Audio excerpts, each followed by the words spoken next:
Hi, this is Don at DG Recruit. I'm excited to share with you a few things that differentiate between a 300 to 500K biller to someone who's doing $500,000 to $1 million plus.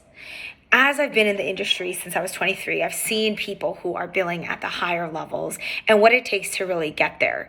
At the same time, running a recruiting firm that only recruits recruiters for recruitment agencies, I can see what is also not working and what leads to people perhaps not reaching their full potential. All things being equal in terms of verbal experience and written skills, obviously those hard skills are very important. Someone who can have those basic communication skills down, everything else we can discuss more in terms of mindset and just general approach to recruiting. So first things first, the market has to be conducive to billing $1 million.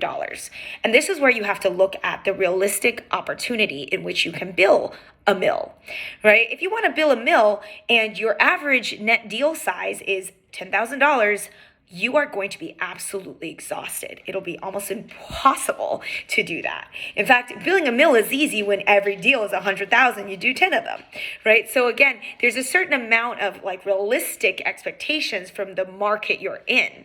So that's something you need to think about is it even feasible in your market to do so? Now, I'd say every capacity, everybody has a different capacity of what they can handle. And every single market has a different capacity of what is needed to do deals. In my general view, I think everyone who is at the top level of billing, at least for direct hire, can do a minimum of 2 to 3 deals a month. That's what top billers can do. It's not asking for too much. It's definitely achievable.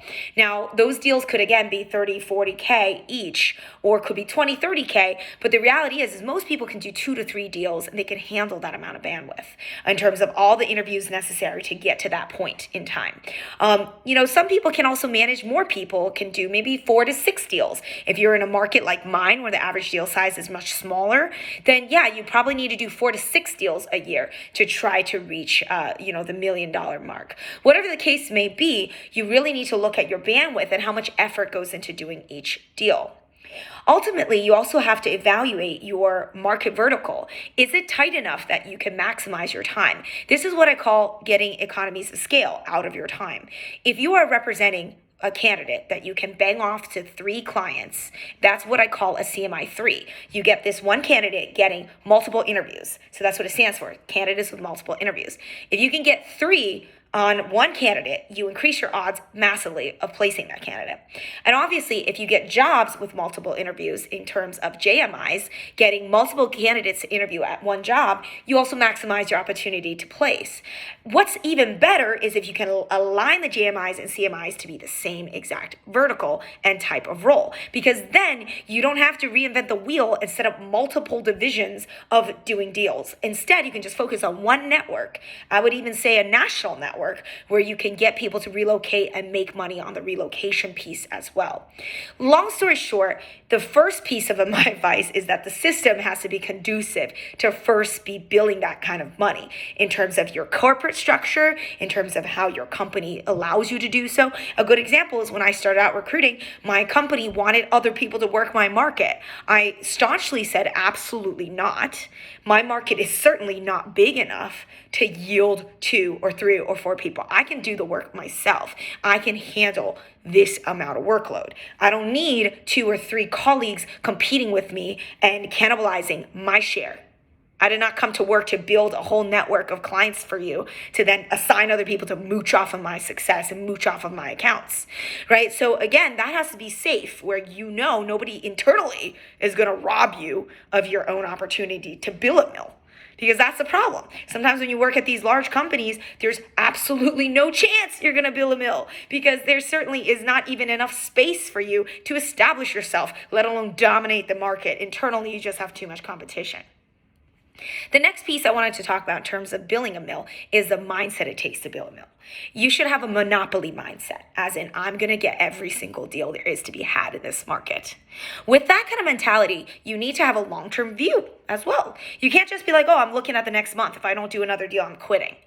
right? It took me 6 months to understand recruiting. It took me 6 months to start billing regularly, 6 months of which I was still figuring things out. And every day when I went to work, I had the mindset that I'm going to be a serious player in this business. Yes, today my base salary is $35,000. Yes, today I'm a little professional. I'm a little kid, essentially, in a big network of people who know what they're doing. I had the confidence to know that I mattered and that I had a future for me in this business, that no one was going to take this opportunity away from me, and that if out of anyone to succeed, I would be the one to do it. So that's the kind of mindset in terms of resilience, perseverance, and just that growth and building mindset where it's like, I'm not going to count the short-term L's. Right? A lot of times people are like, oh, I'm so sorry that I'm not going to be a deal for you. And I tell my candidates all the time, I don't care. Like, I'm going to fill this job with or without you. I don't care in the nicest way possible, because I don't want you to feel pressure to take a job because of little old me. Let's be honest. You're not going to do that. You're not going to risk your whole career just on account of one recruiter that you barely know.